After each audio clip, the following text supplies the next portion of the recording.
അതായത് ഒരു വലിയൊരു ജയന്റിന്റെ കൂടെ 3 ആള് പോഡ്കാസ്റ്റ് ചെയ്യാണ്. അപ്പൊ ഒരു 10 മിനിറ്റ് കഴിഞ്ഞ് ഇന്റർ ഒക്കെ കഴിഞ്ഞ് ക്ലാസ് ഇറക്കി ഇന്റർ ഒക്കെ കഴിഞ്ഞിട്ട് നമ്മൾ എന്ത് ചെയ്യണ അറിയോ, വലിയൊരു ആലപ്പാട്ട് കുടുംബക്കാരൻ എന്ത് ചെയ്യണ പോഡ്കാസ്റ്റ് ഉണ്ട്. അപ്പൊ അയാൾ എന്ത് ചെയ്യണം, ഞങ്ങൾ ഖത്തറിൽ പൊസിഷൻ ചെയ്യണം. അയാൾ പണ്ട് ഏതൊരു പോഡ്കാസ്റ്റ് ഒക്കെ ചെയ്യുന്നപ്പോ പൊസിഷൻ ആയിട്ടില്ലായിരുന്നപ്പോ നമ്മള് മറ്റേ സ്റ്റാൻഡേർഡ് പൊസിഷനെ കൊണ്ടുപോയിരുത്തല്. അപ്പൊ അവിടെ എന്താണ്, ഒരാള് ലെഫ്റ്റ് സൈഡിൽ നിന്ന് കൂർക്കം വലിക്കണ്. അവസാനം ഗസ്റ്റ് വരണത് ഞാൻ ഇറങ്ങി പോവാ, ഞാൻ ഉറങ്ങിട്ട് വരാന്. ഗസ്റ്റിന് ഉറങ്ങാൻ തോന്നണേ, എന്ത് വിളിച്ചു കൊടുന്ന ആള് വലിയ സംഭവമായിട്ട്. അയ്യോ മുഖ്യോ 1:05 നമ്മൾ ഉറങ്ങാനുള്ള സമയം എവിടെ സ്ഥലം സന്ദർഭം നോക്കണ്ട, ഉറക്കം ആരാണ് ഉറങ്ങിയെന്നുള്ളത്. ഇതേ ഒരു കാര്യമാണെങ്കിൽ എന്റെ ഒരു ഫ്രണ്ട് ഉണ്ട് ബീബീസ്, അവന് ഇതുപോലെ ഇന്നൊരു ക്യാപിറ്റൽ ഇൻവെസ്റ്റ്മെന്റ് എന്ന് പറഞ്ഞിട്ട് ഒരു പ്രൊപ്പോസൽ കൊണ്ടുപോയി. ഞാൻ ഓക്കെ അത് പറഞ്ഞില്ല പറഞ്ഞു.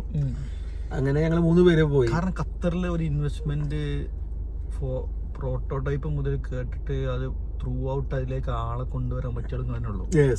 അതുകൊണ്ടാണ് നിങ്ങളെ കൊണ്ടുപോയിട്ടുള്ളത്. അപ്പൊ നമ്മളത് പർച്ചേസ് ചെയ്യാൻ വേണ്ടി പോയതാ. ഇതൊരു സീരിയസ് പോയിന്റ്. അപ്പൊ നമ്മള് ഞാനില്ല, കാരണം ഞാൻ അവർക്കറിയാം, അടുത്ത് അറിയാം 8 മണി കഴിഞ്ഞാൽ പിന്നെ എന്റെ സ്റ്റേഷൻ ഔട്ട് ആവുന്നത്. പക്ഷെ പോയി അവര് ഡിസ്കഷൻ തുടങ്ങി. ഞാൻ കംഫർട്ടായി ഞാൻ ഒരു മൂല സോഫ കിട്ടി, അല്ല നല്ല ചെയറും ഒരു ഭിത്തിയും കിട്ടി. ഞാൻ വർത്താനം കേട്ട് ഞാൻ ഉറങ്ങി. പിന്നെ എന്റെ കൂർക്ക വലി കേട്ടിട്ടാണ് പിന്നെ അവര് ഉണർന്നത്. അതായത് ഒരു സ്റ്റാർട്ടപ്പ് അക്യൂർ ചെയ്യാൻ വേണ്ടി പോയിട്ടുള്ള ഇൻവെസ്റ്റ്മെന്റ് ബാങ്കറെ പോലെ ആലപ്പാട്ട് ക്യാപിറ്റലിസ്റ്റ് എന്ത് ചെയ്യാണ്, അവിടെ ഇരുന്ന് ഉറങ്ങിയിട്ട് ആ പ്രൊജക്ട് കേൾക്കാൻ വന്ന ആൾക്കാർ ഉറങ്ങിയിട്ട് ഇവന്റെ കൂർക്കമ്പലി കേട്ടിട്ടാണ് എണീറ്റ് എന്ന് പറഞ്ഞാല്. അപ്പോൾ ഉറക്കത്തിന് എത്ര പ്രാധാന്യമുണ്ട് ലൈഫിൽ എന്നുള്ളത്. നിങ്ങൾ എന്ത് സ്റ്റാർട്ടപ്പ് ചെയ്യണമെങ്കിലും എന്ത് ചെയ്യണമെങ്കിലും എന്ത് ചെയ്യാം, കൃത്യമായിട്ട് ഉറങ്ങുക എന്നുള്ളതാണ് ആദ്യം വേണ്ടത്. തീർച്ചയായിട്ടും ഞാനിപ്പോ 1:05 ഞാൻ നല്ല സമയം ഒരു ഏകദേശം ഒരു 1.5 hours ഉറങ്ങിയിട്ടുണ്ടാവും. ഞാൻ ചാലായി, ഇനി ഇന്ന് ഉറങ്ങണമെന്നില്ല. ഇന്നത്തെ കഴിഞ്ഞു. കാരണം ഇന്നലെ എന്ത് ചെയ്തിട്ടുണ്ട്, സാമൂഹിക നന്മ ചെയ്തിട്ടുണ്ട്. കാരണം അതുകൊണ്ട് തന്നെ ഇന്നത്തെ ഉറക്കത്തിന് ഞാൻ കുറ്റം പറയില്ല. ഇന്നലെ ഒരാളെ കൂടെ ഒരു 8 മണി മുതൽ ഹോസ്പിറ്റലിൽ കയറിയിട്ട് പുലർച്ചെ 4:30 വരെ എന്ത് ചെയ്തിട്ടുണ്ട്, അദ്ദേഹത്തിന് വേണ്ടിയിട്ട് അദ്ദേഹത്തിന്റെ എമർജൻസി സിറ്റുവേഷനിൽ അവിടെ സമയം കൊടുത്തിട്ടുണ്ടായിട്ട്. പക്ഷെ അയാളെ ഓപ്പറേഷൻ തിയേറ്റർ കയറ്റിയത് എന്ത് ചെയ്തിട്ടുണ്ട്, 10 മണിക്കേറ്റാണ്. അത് മുതൽ 4:30 വരെ ആ ഹോസ്പിറ്റലിൽ കസാരയിൽ എന്ത് ചെയ്തിട്ടുണ്ട്, നമ്മളെ മുനീർ ബ്രോ ഉറങ്ങിയിട്ടുണ്ട്.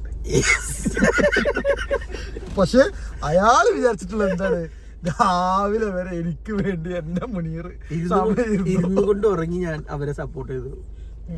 ഉറങ്ങുക എന്നുള്ളതാണ് എന്ത് ഒരു ലൈഫിലെ ഏറ്റവും നല്ല സുഖമുള്ള പരിപാടി. അത് അതായത് മനസ്സമാധാനത്തോടു കൂടി എവിടെയാണെങ്കിലും നമുക്ക് ഉറങ്ങാൻ പറ്റുകയാണെങ്കിൽ അയാൾ ലൈഫിൽ വിജയിച്ചിട്ടുള്ള ആളാണെന്നുണ്ടാവും. അവർക്ക് അപ്പോൾ എന്ത് ചെയ്യണം, കൃത്യമായിട്ട് അതല്ല ഇതൊക്കെ സംഭവം ഒക്കെ ആണെങ്കിലും ഞാൻ എനിക്ക് ഉറക്കാൻ പ്രൊമോട്ട് ചെയ്താൽ നമ്മളെ ക്യാമറമാനാ. മെമ്മറി ഫുള്ളായി പീന്ന് സൗണ്ട് വന്നപ്പോ ഓഫാക്കാനും. അയ്യോ അത് പറഞ്ഞു.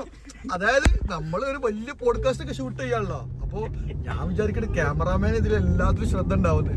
അപ്പൊ പീന്ന് സൗണ്ട് വന്നപ്പോ ഇയാൾ നീച്ചിട്ട് നിർത്തി എന്ന് പറയണേ. അപ്പൊ എന്തേന്ന് ചോദിച്ചു, അല്ല നിർത്താൻ പറഞ്ഞ ആളെ കാണാനില്ല.